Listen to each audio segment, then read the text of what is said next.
Assalamualaikum warahmatullahi wabarakatuh.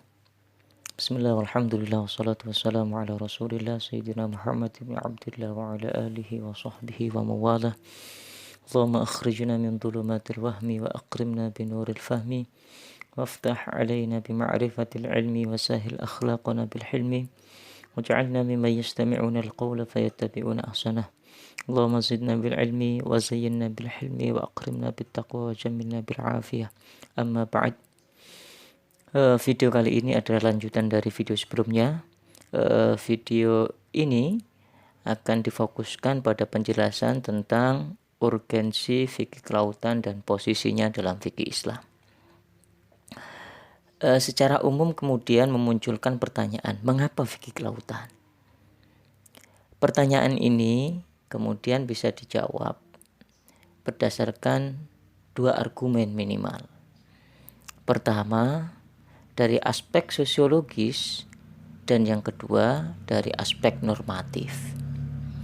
Kita mulai dari yang aspek yang pertama, aspek sosiologis. Aspek sosiologis ini bisa dilacak secara empiris bahwa data menunjukkan 2/3 wilayah Indonesia adalah lautan dan memiliki garis terpanjang kedua setelah Kanada, sekitar 95.181 km. Yang kedua, bahwa jumlah produksi perikanan Indonesia itu berada di urutan ketiga dunia, atau persisnya sekitar 19,66 juta ton per tahun. Yang ketiga, terumbu karang di Indonesia merupakan 20% dari sumbangan luas terumbu karang di dunia. Itu artinya bahwa Indonesia berkontribusi 20% dari jumlah keseluruhan terumbu karang di dunia. Jadi posisi Indonesia sangat strategis. Yang keempat, bahwa nilai perekonomian dari laut Indonesia diperkirakan mencapai 36.000 triliun sampai 60.000 triliun. Cukup besar sekali. Lah, potensi-potensi ini yang secara nyata mesti harus dijaga dan dilestarikan secara berkelanjutan. Di pihak yang lain bahwa kenyataan sosiologis menunjukkan fenomena kerusakan lingkungan alam baik di darat maupun di laut bukanlah sebuah wacana, tetapi itu semua sudah terjadi. Oleh sebab itu, potensi-potensi yang begitu besar harus menjadi perhatian kita sebagai masyarakat Indonesia yang beragama, khususnya beragama Islam. Dan kalau melihat bahwa hampir 30% lebih terumbu karang yang ada di Indonesia dalam keadaan yang memprihatinkan. Itu artinya yang tadi saya jelaskan di awal, 20% sumbangan Indonesia terhadap jumlah keseluruhan terumbu karang di dunia itu mengalami penurunan. Begitu juga 40% mangrove di Indonesia telah mengalami degradasi. Jadi populasi mangrove di Indonesia terus mengalami penurunan. Sehingga upaya untuk menghindari terjadinya abrasi pantai itu masih sangat minim. Hal yang menyedihkan lainnya, ternyata sampah plastik yang ditimbulkan oleh manusia yang hidup di darat itu cukup besar sekali. 1,29 juta metrik ton per tahun sampah plastik itu masuk ke ke laut. Itu artinya Indonesia berkontribusi dan menjadi negara kedua setelah Cina yang paling banyak menghasilkan sampah plastik. Dan kita tahu bahwa sampah plastik ini sangat berbahaya bagi ekosistem di laut itu sendiri. Itu argumentasi yang pertama, sehingga kita mesti menjadikan lingkungan laut menjadi perhatian kita. Argumentasi yang kedua, riset Dr. Thoriq Al-Suwaidan menemukan bahwa ternyata perbandingan kata laut dan darat di dalam Al-Quran, kata darat al-barri itu disebutkan di dalam Al-Quran 13 kali. Sementara kata laut al-bahr itu disebutkan di dalam Al-Quran diulang 32 kali. Apa maknanya ini? Tentu pengulangan kata itu tidak memberikan pengaruh atau tidak bisa dibaca bahwa perbedaan antara penyebutan sebanyak 13 dan perbandingan 32 itu kemudian tanpa ada pembacaan apapun. Tetapi ini bisa dibaca bahwa Tuhan memberikan, atau dalam hal ini Allah memberikan perhatian yang cukup signifikan terhadap laut itu sendiri. Karena laut merupakan 2/3 dari lingkungan di sekeliling kita. Itu yang pertama. Yang kedua, secara normatif Al-Quran sebagai pedoman umat Islam justru sudah mewarning umat manusia bahwa pembuat kerusakan darat, laut itu adalah makhluk yang bernama manusia itu sendiri. Padahal Allah telah menjadikan manusia sebagai khalifah, sebagai pemakmur bumi, bukan penghancur bumi. Lebih dari itu, ayat-ayat Al-Quran yang mendorong untuk melestarikan potensi alam secara bertanggung jawab sangat banyak ditemukan di dalam Al-Quran. Larangan untuk mencemari lingkungan, larangan untuk merusak ekosistem dan seterusnya itu banyak dijumpai di dalam Al-Quran. Oleh sebab itu, kondisi semacam ini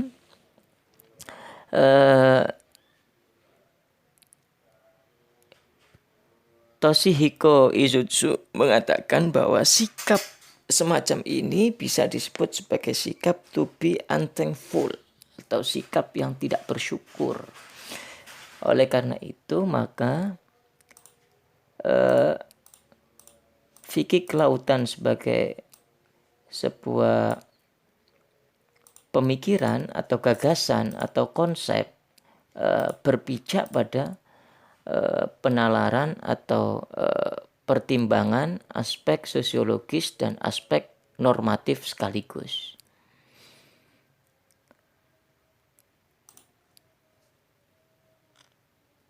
Pembahasan yang kedua, sekarang di mana posisi fikih kelautan? Posisi kelautan sebagai sebuah produk pemikiran jika dikaitkan dengan kajian fikih ulama yang sudah dibangun dan sudah dikonstruk oleh ulama-ulama klasik bahkan hingga sekarang, maka posisi fikih kelautan ini merupakan pengembangan dari fikih-fikih sebelumnya, di mana fikih kelautan ini akan difokuskan pada pembahasan-pembahasan fikih yang berhubungan dengan persoalan-persoalan kekinian di bidang lingkungan laut. Kalau kita merujuk kepada fikih-fikih, misalnya fikih ahkamul bahar yang saya sebutkan di video sebelumnya, itu sesungguhnya banyak berbicara tentang bagaimana manusia tetap bisa melakukan penghambaannya sebagai manusia, sebagai makhluk Allah yang punya tugas untuk beribadah, tetapi tidak banyak fokus kepada lingkungannya itu sendiri. Misalnya begini, di dalam buku Ahkamul Bahri yang saya sebutkan di video sebelumnya, itu berbicara tentang misalnya orang berpergian dengan menggunakan transportasi kapal, kemudian ada di tengah-tengah laut, apakah dia mendapatkan rukhsah atau tidak, atau bagaimana cara sholatnya dan seterusnya, itu yang dibahas. Tidak berbicara tentang secara spesifik bagaimana mengelola lingkungan itu sendiri. Nah, inilah salah satu dari perbedaan yang ada di dalam buku sebelumnya. Yang kedua, posisi buku Fikih Kelautan ini secara teoritis merupakan gagasan yang bisa dikatakan sebagai upaya untuk melanggengkan tradisi peradaban Islam. Meminjam istilahnya Muhammad Abid Al-Jabiri, bahwa peradaban Islam itu identik dengan peradaban fikih.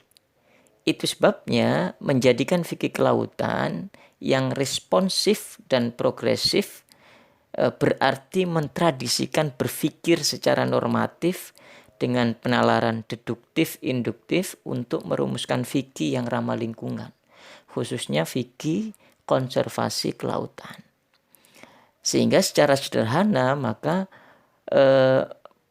dengan adanya fikih kelautan ini merupakan bentuk melanggengkan tradisi peradaban Islam, di mana fikih harus terus berkembang, fikih terus bisa merespon segala persoalan yang dihadapi oleh umat manusia sesuai dengan era dan zamannya masing-masing. Makanya tidak heran kemudian muncul fikih-fikih baru. Ya. Itu yang kedua. Yang ketiga, adanya fikih kelautan ini membuktikan bahwa kajian fikih tidak hanya membahas seputar masalah ibadah semata, tetapi fikih sebagai khazanah pemikiran Islam juga merespon masalah-masalah sosial ekologis yang menjadi perhatian dunia global. Itu sebabnya pula maka fikih ekologis atau fikih lingkungan menjadi salah satu terobosan dalam konteks upaya fikih merespon persoalan-persoalan lingkungan yang menjadi keresahan bagi umat manusia secara global.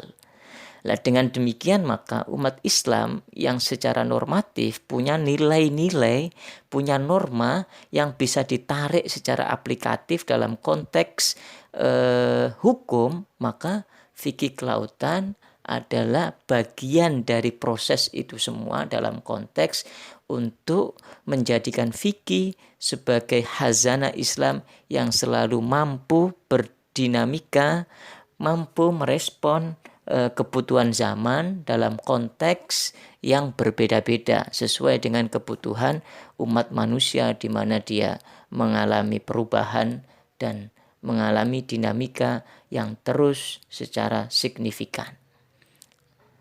Ini video kedua yang secara keseluruhan bisa saya simpulkan bahwa secara umum posisi dari fikih kelautan merupakan kelanjutan dari fikih-fikih sebelumnya dengan menekankan pada persoalan-persoalan ekologis, yang persoalan ekologis ini merupakan persoalan yang global sehingga butuh jawaban dan respon dari khazanah fikih sebagai bagian dari pembuktian bahwa Islam sebagai peradaban dan pemikiran bisa merespon secara progresif terhadap masalah-masalah kontemporer dan masalah-masalah ekologis. Terima kasih, akan dilanjutkan pada video berikutnya.